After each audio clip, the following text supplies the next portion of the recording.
All right, we will go ahead and get started. Doesn't look like anyone else is trying to join the meeting. If you do somehow get disconnected, feel free to try and jump right back in. I will make sure that I monitor that as we go through. So hopefully you're here because you're attending the Finding Military Records in Fold3 presentation by Cathi Weber.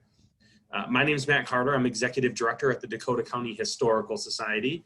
And I want to start off by thanking everyone for registering, but also thanking the Union Pacific Foundation for providing a COVID relief grant to us that will allow us the ability to host these virtual presentations. So we want to obviously give them a shout out and thank them for the funds to make this possible. If you joined after my first announcement, another brief announcement, at the bottom of your Zoom screen here, there is a little tab that says chat. If you want to click on that, this will be where you go ahead and go through and ask any of the questions that you have related to the presentation. We'll try and keep them so that we answer them all at the end of the meeting. However, if you do get to a point where there's a technical issue that you have, throw it in the chat box. I'll be monitoring that. Even if my camera and microphone are muted, I'll jump in right away and kind of make sure we get that addressed and get it taken care of. So feel free to throw that out there, as well as where you are joining us from. We are, right now, we're a little over halfway through. We have about 60 people register from more than a dozen states. So if you want to throw in the chat box where you're joining us from today, it's always nice to kind of see where everyone is located through these presentations. One of the great things with it being virtual is our outreach has expanded greatly. We now average about 50 people per presentation in more than a dozen states. In total, we've had more than 500 people join us from at least 25 states throughout the country. And last count, we had 175 different communities or cities represented through the registration. So our outreach is growing, and we appreciate that. As we go through, again, if you have any clarifying questions, feel free to throw that in the chat box. Just as a brief introduction to our organization, we are the Dakota County Historical Society. Our headquarter museum is in South St. Paul, Minnesota. That is our museum, exhibits, collection, in our research archive and library are there as well.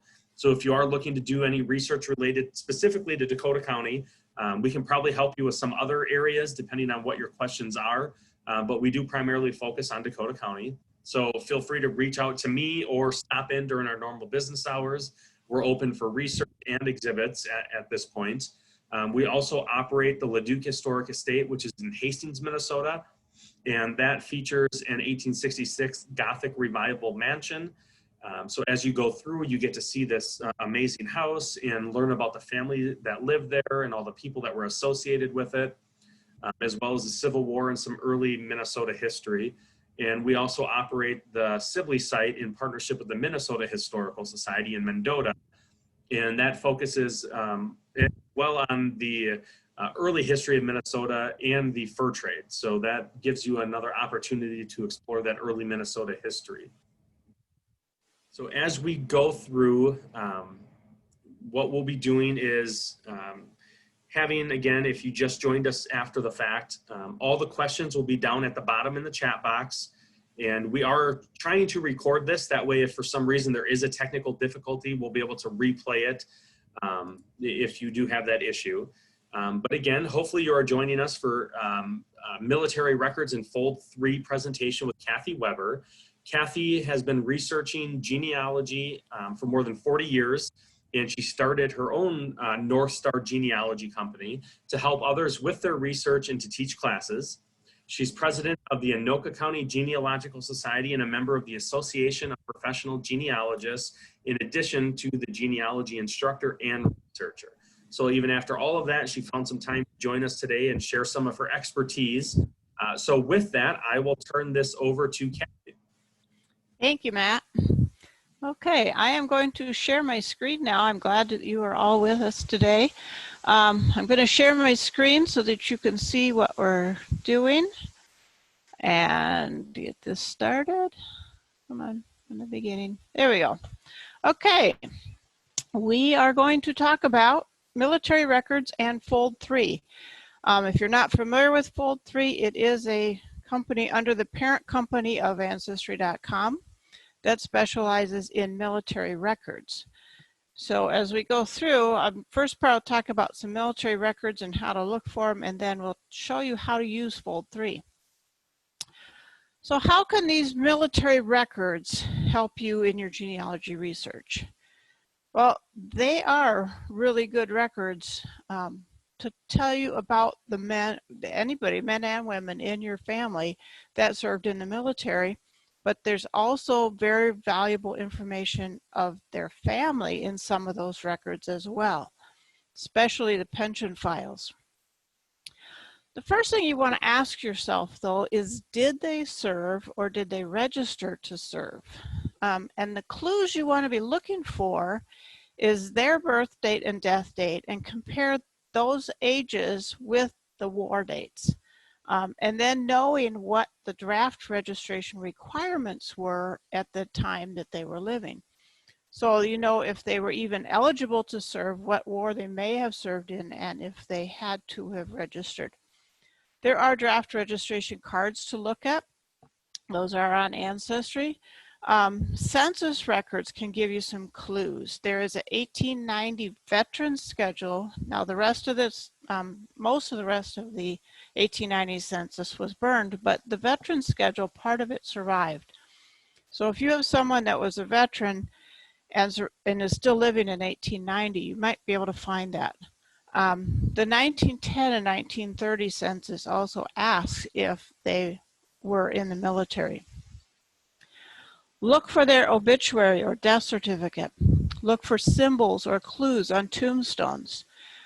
Look through family papers and photos. You may find a photo of someone who was in a military uniform, and that might give you some clues to find out when they served.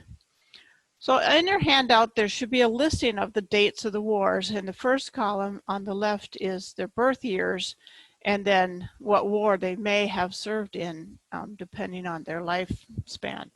And this can be very helpful to you when you're looking for specific records. There's all the way up to the Vietnam War here. Now, where could you find some of these military records? Is the National Archives. They are your archives for all government records, especially your military records. They will have compiled service records. They will have pension applications, bounty land files. We'll talk about that a little bit more in a little bit. And all kinds of records related to any time someone has a meeting of some time with the government. So those military resources at NARA will give you general information of the military records. They will show you the branches of service. They will have information on specific wars. Military resources on other websites are also available. So it's not just at NARA, but there's the National Park Service has an excellent website on Civil War records. And also when you go to the National Archives website, they have a whole bunch of information about how to get these military records, but they also have videos on there, YouTube videos showing you how to find the records through their site. So if you've got some time after, go to these YouTube videos and get more specific information on different types of records that they have. So the National Archives has two major federal military repositories, and one is in Washington, D.C., and they have most of the military records from Revolutionary War to 1912. From the First World War to current, the records are at the Military Center in St. Louis, Missouri. So depending on what time period you're looking for those records, you need to know who has them, where they're located. So World War I to present is more restricted due to privacy regulations. There's a 75 years, or if they're deceased, to the next of kin. So if you're looking for your great-grandfathers and it's been more than 75 years since he served, then you can request those records.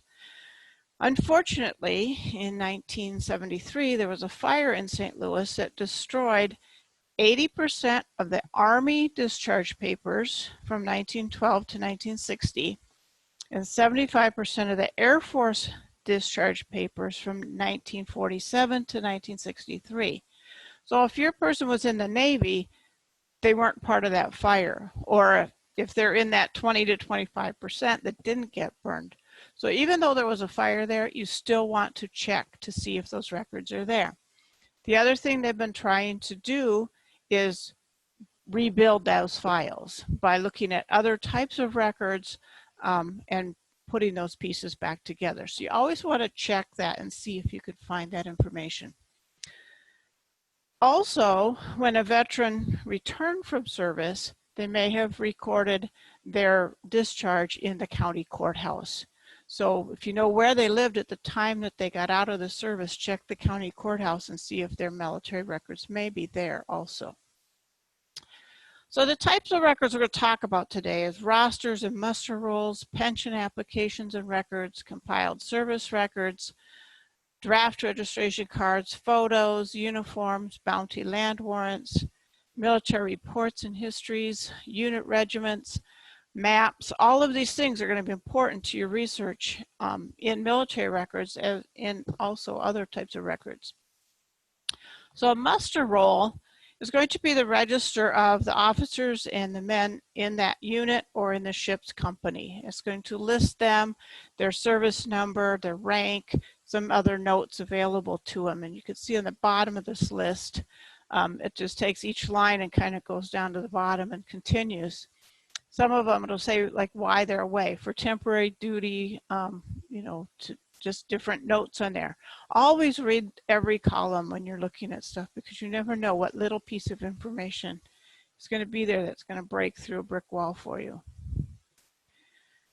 This was just a listing in a book that we found of South Carolina patriots in the American Revolution. So somebody had compiled these and put these in a book. And it just gives you a kind of some brief information about that person, but that can help you to find other information in other records. Pension applications and pension payment records are another thing to look at. If your person served in the military and was eligible to apply for a pension and did, those are great records, and they usually will provide the most genealogical information for you.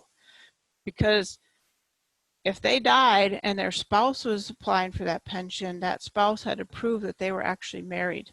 If the children are eligible for that pension, they had to prove that the children were the children of that person. So those military pension records are great records. This is an index card to the military pension records, and these are on Fold3 and also on Ancestry.com.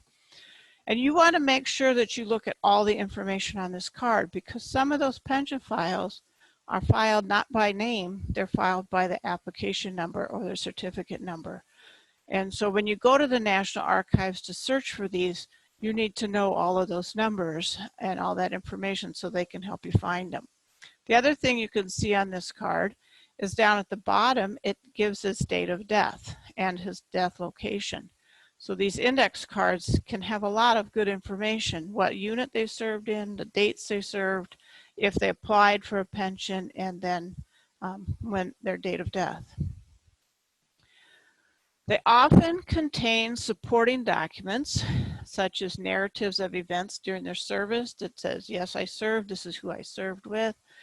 Marriage certificates or affidavits of marriage. Sometimes the actual certificate or the actual page of a Bible may be in their file at the National Archives because they didn't have copy machines. So they would just send the originals and they may still be in there. Birth records, death certificates, the pages from family Bibles, letters from family to say, yes, I know they served in the military, disposition of witnesses, and discharge papers and other supporting documents. All that is contained in that pension file. Okay. There's also compiled service records. Now the compiled service records are different than the pension, although they may be in the pension or some of them may be. But they consist of things like their muster rolls and when they got pay vouchers, other records if they were injured, biographical information, military information, their rank, all that kinds of stuff is in their compiled service records. But those do not necessarily tell you their spouse or children's names. It's just that individual. Then we've got the World War I draft cards, and that is a really good, if they were survived, I mean, if they were alive in 1917, 1918, 1919, and they were born between 1872 and 1900, you want to look at those draft cards. Now, if they were already serving in the military, they did not have to register for the draft before. But some of them, after they returned from the war, would register so that they would have that card in them if they got stopped. So that first registration was in 1917, and this was for men aged 21 to 31. And then the second registration in 1918 was for men who had turned 21 since the year before. And then in 1918, September 12th, they also registered another group of people. So you want to look through that, index through those draft cards and see if you can find your person in there. This is an example of one. This one is from 1918 in June. This happens to be, would be my father's brother. And he was living in California at the time. He gives his date of birth, his location of birth, his father's birthplace. It tells who he worked for, who is next of kin, that maybe who is he financially responsible for that would be a hardship if he left. There's a medium height, medium build, blue eyes, brown hair, a little physical description of your person. Sometimes it's the only place you'll find that. But what's really important is down at the bottom of that left column there is his signature. And signatures can help you differentiate between two different people with the same name by looking at their handwriting. So these cards are the actual cards, images of actual cards that have that signature handwriting. He may not have written the rest of it, but he did sign it. So this is the first one. You can find these on Ancestry. On the free version of part of Ancestry, you can find these cards.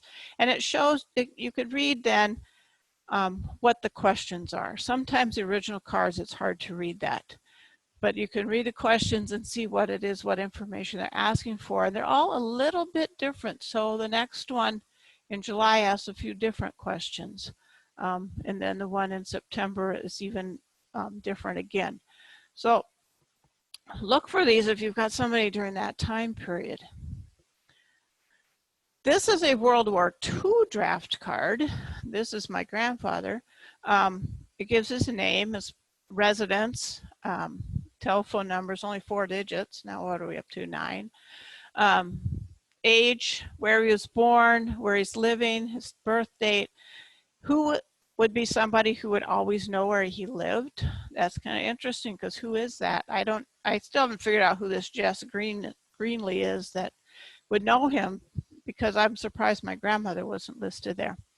It says he was not employed, but he was a furniture maker or furniture repair. There is a back side to this card that has a little bit more information on it. So you want to look for those if you've got somebody during that time period. This is another thing I found, was a service commendation from Pearl Harbor. This was actually the first Carlton Palmer's son from World War II, but there was a picture of him, and then this commendation was in there. So it's just those little things that can help you to put together the pieces. Those are the clues you want to be looking for in your personal records. Now, bounty land, the government did not have cash to pay all of their military people, but they had a lot of land. So what they did was gave bounty land warrants to service people for different time periods and different wars. And these bounty land records are really cool if you know that your servicemen received those, because they did not have to go and claim that land. They could will it to someone else. They could sell it to someone else. So, but their name is still on that bounty land warrant. So even if someone else claimed that land, their name is still on the original warrant. So you want to look for those. They do have a lot of records similar to the pension files with genealogical information in them, or they could. Not all of them are the same. Many of those related to the Revolutionary War, War of 1812. You know, they're maybe combined with their pension files. Okay, so you want to look for these bounty land records. And they are at the National Archives. Now, this is just what shows on the National Archives site as an introduction. When you're looking at anything at the National Archives, you want to read the background information on that record. So this tells you an introduction that there's 16 rolls of this microfilm and they're reproduced from land warrants. And some of these you can actually find the originals if you go to the National Archives. Some of them are only on microfilm, but you need to know what's available in the time periods. This is what one looks like. This is from the War of 1812. Now, Fold3 has the War of 1812 pension files on their website, all digitized. Now, they may not quite be done with all of them, but a few years ago, they did some fundraising through a lot of the genealogical conferences to raise the money to digitize this set of records. So you can go to Fold3 on their free part of their site without a subscription and access these War of 1812 bounty land records. We'll talk about Fold3 a little bit more later. This is another one. Sometimes they're really hard to read, but you always want to look for them and see what's available on them. So this was an abstract of a will from a Peter Wolseley, late of the U.S. Army, to his well-beloved friend Sarah Venable, 100 acres due to me from the U.S., and her daughter. And a friend, William Venable, was executor of his will. He is giving Sarah Venable his bounty land warrant. Why he gave it to her and not William, who I believe to be her husband, because this is my ancestors, I don't know. I'm still trying to figure out some of those connections on how they knew each other. But in his will, he states that he is giving his land that it was received to him by the government, he's giving that land warrant to her. And then I said, well, okay, if he's giving that land warrant, when did he serve? So then I went and started looking for records of the Army from that time period and was able to find some of these records online. So here is the bounty land record where she claimed 160 acres of the 1812 bounty land given by Peter Wolseley in Faulkner County, Arkansas. So they were from Tennessee and North Carolina, but she claimed the land in Arkansas. So in that land claim, it mentions his name, that it was his bounty land record, that's how she received it. And it gives you the section, the township, range, and that information of where exactly that land is. So sometimes you need to look for the land records first, might lead you back to the bounty land warrant information. How you can find that land records is go to the Bureau of Land Management website, glorecords.blm.gov. And when you go to that site and you're looking for original land that was received from the government, that land record will tell you if this was a bounty land or a homestead, or if they purchased it for cash. So look for those bounty land ones and then follow up with that and see when they served and when they got that, and find the original records. As you can see on this, her name was Sarah Venable, and then it was Peter Wolseley, but they also spelled it without the W. So now I can see how the connection is on the record. So your person would be indexed even if they did not claim the land.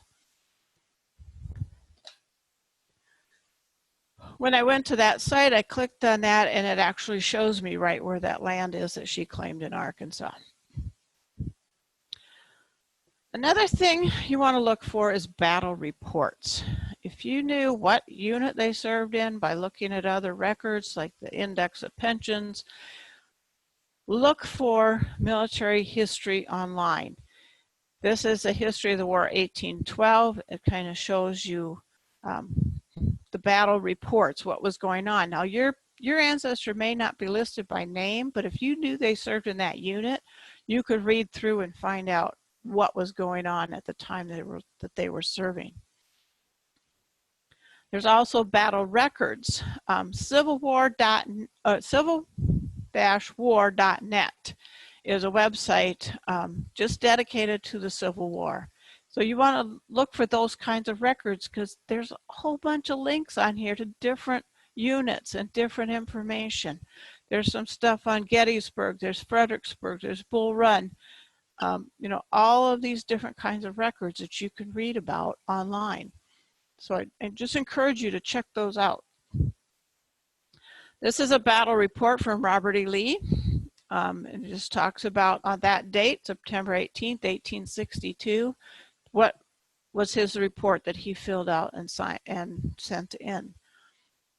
It's really interesting to read sometimes. The National Park Service, nps.gov, also has a lot of military records on them from the Civil War and other battles. And as you can see by looking at this, all of those gold letters that are underlined are hyperlinks. So as you're reading through this, you can click on any one of those and go to find out more about that specific battle. And if your person was involved in that, that can help you to find more information about what it was like. They don't always give the names, but down at the bottom there is a link to the soldiers in that regiment, and they'll give all the names of the soldiers. When you're looking at names of soldiers, check to see if some of them may be related. It could be siblings, could be in-laws, cousins that are all served in the same unit from the same area. Unit regiments and histories, another good place to look. So I was looking for this Morgan. He was mustered out in 1862. I knew he was in Company K, the 111th Regiment in Illinois. So I searched on Google, 111th Regiment, Illinois Infantry. Comes up with a whole bunch of information.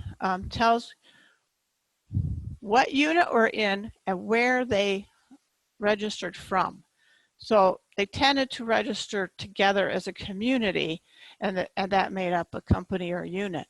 And this tells you where they're from. And then you can click on the link that's to the roster and give you the whole list of the people who were there. So it's just following up on the clues that you find in other records. When I looked at the roster for Company K, bring it up, and there's James Morgan right there on the list. From Marion County, the date that he enlisted. It also tells me that he died at Columbus, Kentucky on January 28, 1863. So there's a lot of information on there about him.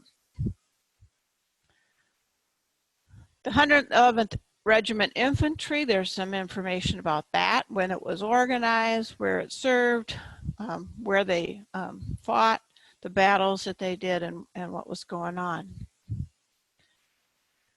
So then I started looking for pension records, and James Morgan died in 1863, but he had children. His wife at that time period was not legally able to be the financial responsibility for her own children. So a guardian had to be appointed. So this guardian, Rufus McKelvin, is appointed guardian to Jonathan Morgan, who is the minor son of James Morgan, deceased. So in this pension file gives me a lot of information. James died in 1863, but not from battle. He died from measles.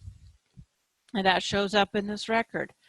His mother was Mahala Morgan, who married Zachariah Cornelius in 1864. So his dad died in 63, his mother remarried. So there's another clue. Where's the mother? She's got a new name a year later, okay, who then raised him. But someone else, McKelvin, then was appointed guardian for the money that his son, Jonathan, would receive out of this pension. So here's that document from 1864. And so just, you know, the amount of information in here is amazing, you know, to find the mother's new married name and other dates in here. Military battle maps is another thing to look for. So if you know where they served or where they fought, memory.loc.gov is the Library of Congress memories program that they put on there. So the Library of Congress is another place to look for all kinds of government records. So these military battle maps, when you're reading through their pension, it's going to tell you where they fought. Also reading through the information about their unit. So then go find those battles. So then when I went to the Library of Congress, here's a battle that shows where all of the, or a map that shows where all of those battles were fought and how they came in from different directions to fight these battles. Very interesting information. This is from the Revolutionary War. Library of Congress has a lot of maps on there. Johnson's New Illustrated Family Atlas from 1862. So if you're looking for Civil War maps, there's maps. Kentucky and Tennessee and Illinois were ones I primarily was looking for just because of my connection to those areas.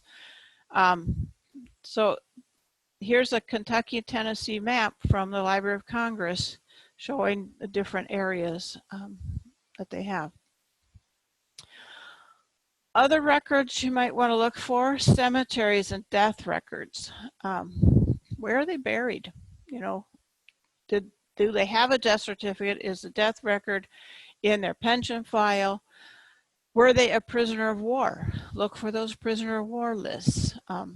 You know, maybe they were released later, maybe they died in prison, but those are kinds of things you want to look for.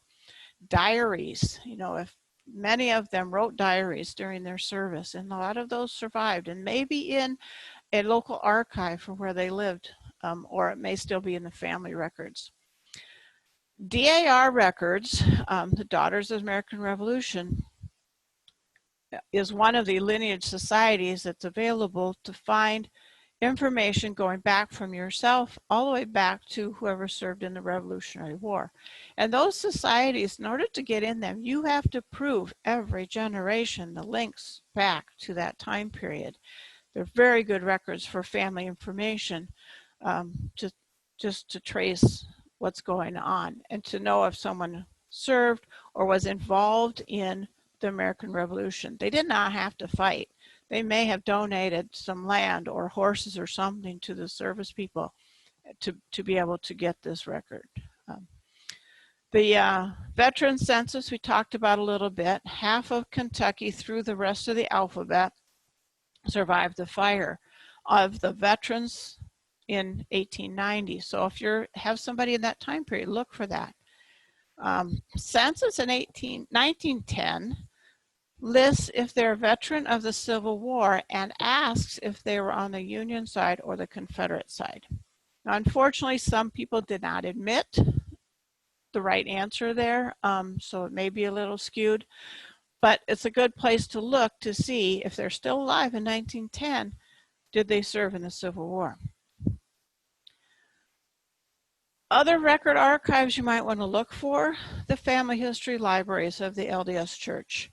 FamilySearch.org has microfilmed a lot of records at the National Archives, as has Ancestry, and Fold3 is primarily focused on military records.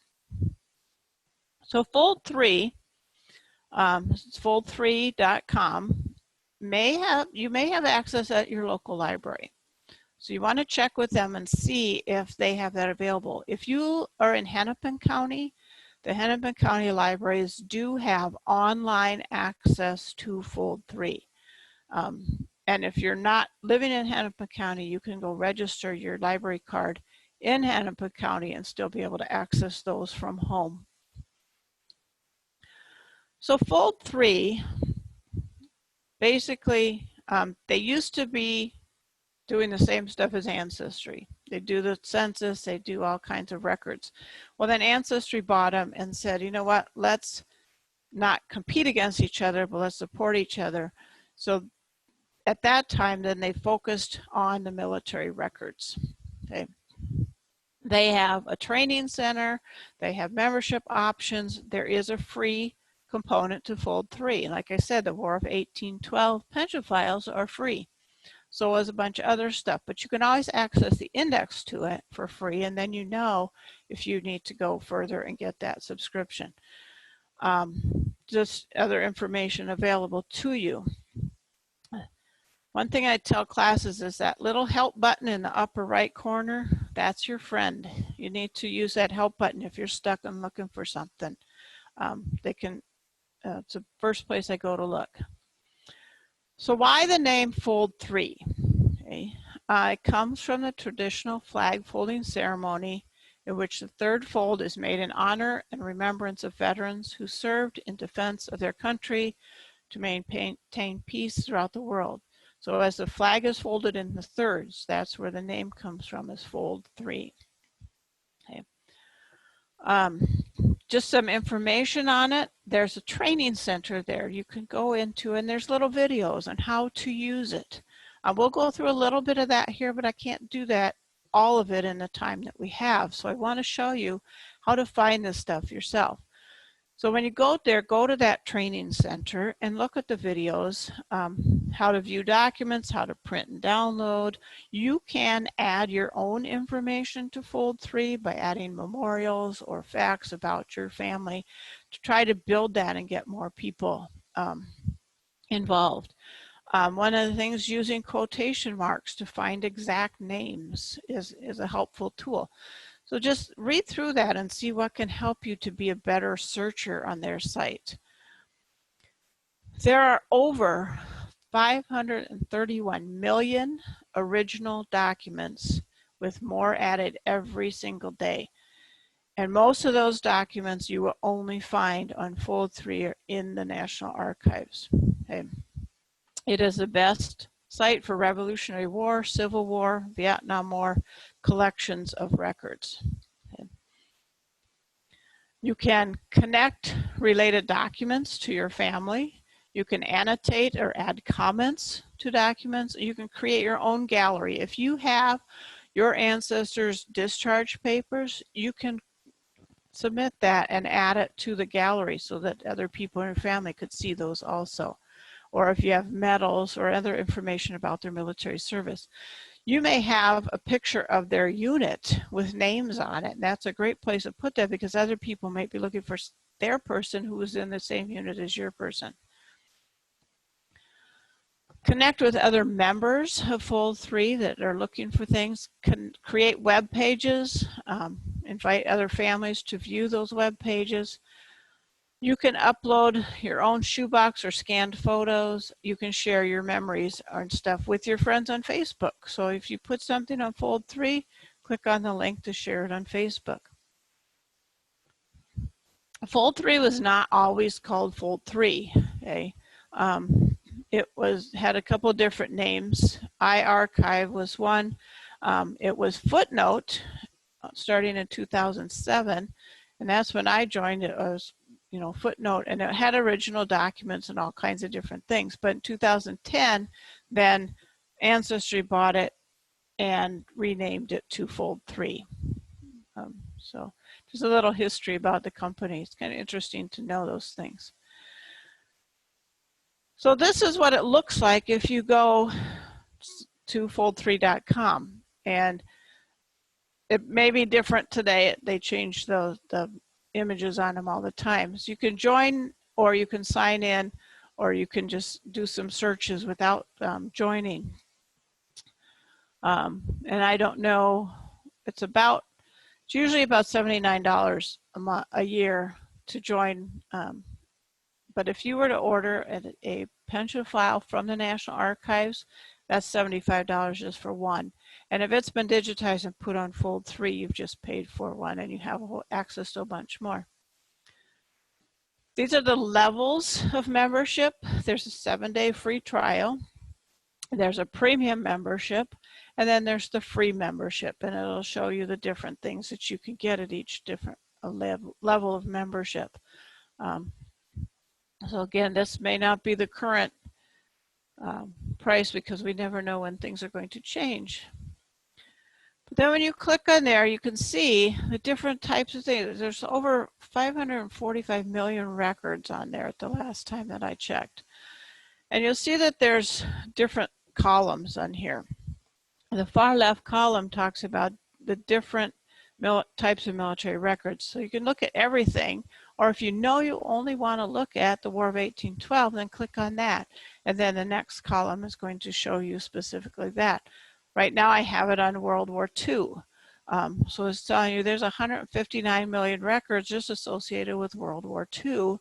And then you can scroll down and see there's registration cards, there's missing aircrew reports, old man's draft registration, war diaries. So you can look at the different categories that are available. And I really like to look at what they have instead of just doing a search for a name.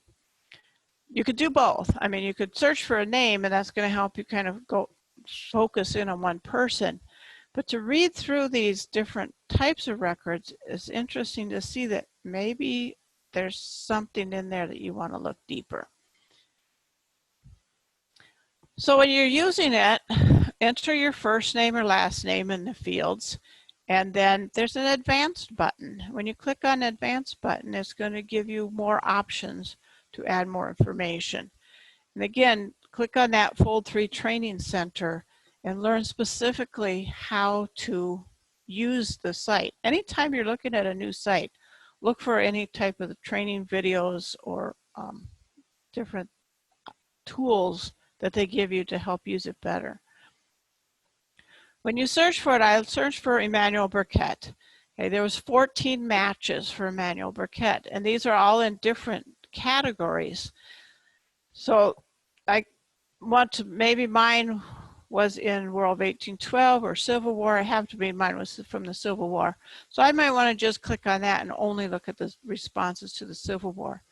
There's a filter in the middle. Timeline, what dates are you looking for? What state are you looking for? So if it gives you a lot of stuff back and you know that they lived in Pennsylvania, then click on Pennsylvania. It's going to narrow it down that there's only 11 records in Pennsylvania, where the other is 14. And then it gives me those 14 matches on the right. You want to scroll down through those and kind of read them and click on them and open it up and see what's in it. Okay. These are pension files, there's draft registration, civilian draft registration, numerical indexes. So there's, just want to read and see, and then click on, look at them and see what's there. You can sort these by relevance. You can sort them, click on that little sort button at the top right corner there and see how different ways you can sort your results. So if I click on the Civil War, then I have 8 matches. And if I click on Pennsylvania, I still have 8. You want to look at that. It'll tell you how many pages are in the documents that you're looking for or looking at. And if, like I say, click on that, it opens it. So if I'm looking at the Civil War widow's pension, which I clicked on, there's 4 pages there. So I want to click on that, open it bigger, view it larger so that I can read it. And I want to look at all 4 pages. You can see across the bottom that you have 4 pages to look at. I did one and it was like 56 pages of a pension file. If you click on this, then it gives you options to print it, download it, contribute to it, other options that you have there. So when we go close up, you can see Sarah Burkett, widow of Emmanuel Burkett of Private Company G in the 17th Pennsylvania Cavalry. Gives you a lot of information on there. So I compared that then to my family group sheet in Family Tree Makers, what I use, and then start recording that in there and look to see that the dates, you've got children's names and birth dates in there. or the age that they'll become an adult. So if they're under 16, they may be listed there. So you see Samuel and Joseph, but Anna's not listed there because she had already died. She died in 1862, so we only see the 2 children listed there. So you want to compare that to your family group sheet and see what you have already and what new information is there. There's a minor's claim because they were all minors at the time. So then again, you want to look at that original index card that was created from this pension file. Gives you some information with the application numbers, certificate numbers. The nice thing with Fold3 is they're indexed, so you don't have to go to the National Archive and look for the numbers. You can actually see them, that they're online. There's browsing. Don't just search. Anytime you get at any site, if you're looking at Ancestry or Family Search or Fold3, you could do that search first, see what you can find. But you always want to browse and see what kinds of other records they have on their site. So if you click under the browse at the top of the screen, it gives you the categories that are available. If I look at the War of 1812, you can see there's 27 different options for War of 1812 information. Army Register enlistments, warrant, bounty land warrant applications index, which is free. So you can see the free sign on the side there tells you, this is information I don't have to have a subscription to get to. Now, you might need it to get to the actual file, but the index is free. So if I click on the War of 1812 and I'm looking at pension files, then it comes up with another column for what state I'm looking for. So then I go click on that state. This is one I clicked on, a soldier's name of Donaldson. This is a War of 1812 soldier's name, and there's this whole 42-page document for Andrew Donaldson that I can go through page by page and look at all of the information on his record. Other online resources, archives.gov, your National Archives, look for the veterans part of it. Ancestry.com, search under the index for military records and see what's there for the area you're looking for. If you have not used cindyslist.com, I suggest you try it out. cyndislist.com. She does not have the records. She has an index to genealogical records all over the world online. So that index that she has just links you to those types of records. So if you go to Cindy's List and click on military resources, you're going to find all kinds of resources related to military. FamilySearch.org, again, we've talked about that, has gone in, same as Ancestry and Fold3, and got those records from the National Archives. There are many researchers in Washington, D.C. that will go to the National Archives and look things up for you. I have used this one. That's cheaper than ordering it directly from the National Archives, and they're really good about getting there and getting them in a timely manner. Or at least they were before COVID. I don't know if they're able to get in there right now or not. DAR and SAR sites, their websites will give you some links to their records that they have collected. The DAR is the Daughters of the American Revolution, and the SAR is the Sons of the American Revolution. So you want to look at those sites if there's a family connection then to that time period. It'll give you every generation, mothers and fathers, all the way back. So this is James Morgan that we talked about before. James Morgan was the one that died in the Civil War, and his son Jonathan was listed in that pension file. Well, his father was also Jonathan, and they are related to, his mother was Jane Venable, who was the one that received the pension or the bounty land record from Peter Wolseley. So there was a connection with all of these. This was one family of different time periods because Peter Wolseley served in 1812 and James Morgan served in the Civil War. But I was able to find the military records for all of these people. So William Venable's pension file on Fold 3 was 52 pages. So I could read through that and find the connection. His military service, 1835 in Illinois. So that's when he applied for his Revolutionary War pension. And he died in 1836. And here's some information about his service in Tennessee. It gives his name, and these are the payment records for the pension. So every time when they filed for a pension and when they got paid, there's these records that they would write every time they paid it out. So it's really interesting to look through. But then it says that he died in 1836, so they stopped paying him, obviously because he was not there anymore. But then his widow applied.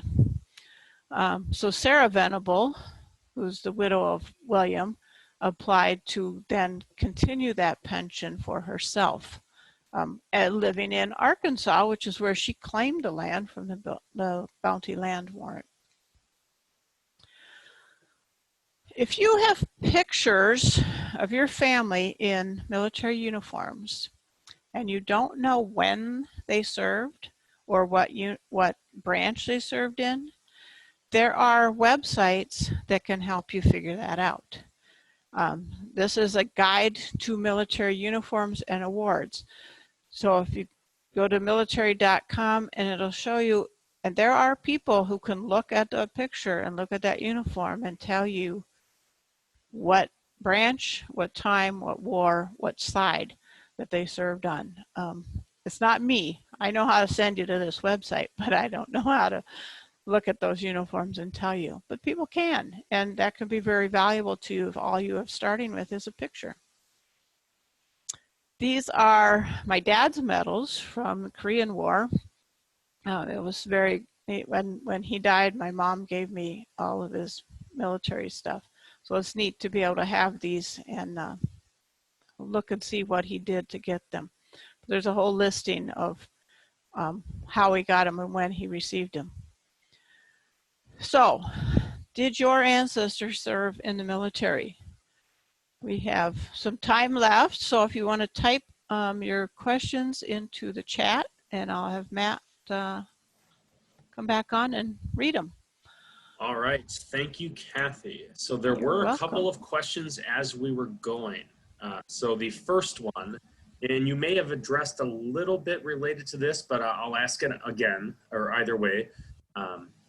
Do you know of any sort of resources that might be available for pre-Revolutionary War military muster rolls, searches, or any other tools like that? There may be some at the National Archives, but more likely they may be in the local history centers of where that war took place. But you want to Google that time period, you know, what was the dates, what was the name of the war, the location, Google that and see what's available, because there are some records available for that stuff too. It may be more hit and miss because it was before they started officially keeping some of those records. Right. The next one, so someone posted, I have a photo of someone in a World War I uniform. Is there a place you can find a record of the unit based on the insignia we see on the uniform? Well, that was just what I talked about in that last slide there of looking for uniform records or pictures. Yeah, I would go to that site and see what you can find. So the next question, is there a website regarding Purple Heart recipients? Look at the National Archives. There is a site on there for when people received medals. There's a list, you can look for medal recipients on there.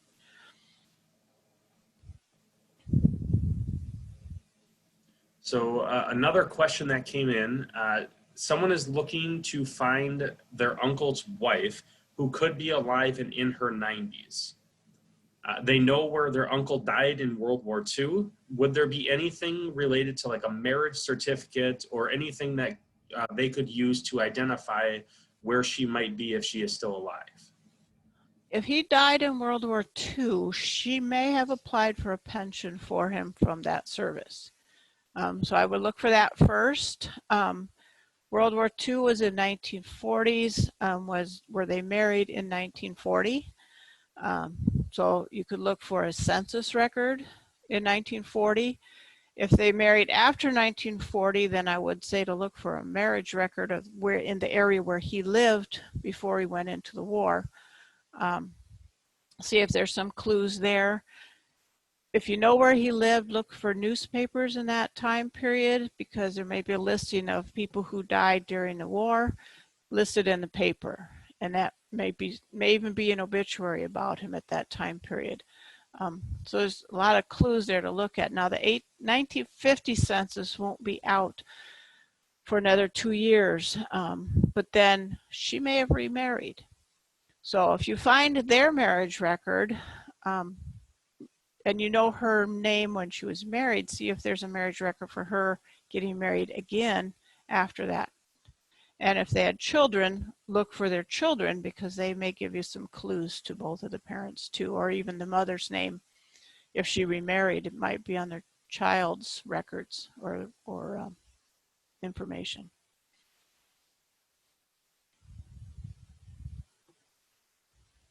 You're muted, Matt. Thank you. Someone asked if you'd be able to show the uniform URL again. If it's not in the handout, if you're able to do that. Otherwise, if it is, we can just direct them there. Let me get back to it here. I will. Oops. Let's get down to the end of it. The uniform URL is right here. Come on. Where'd it go?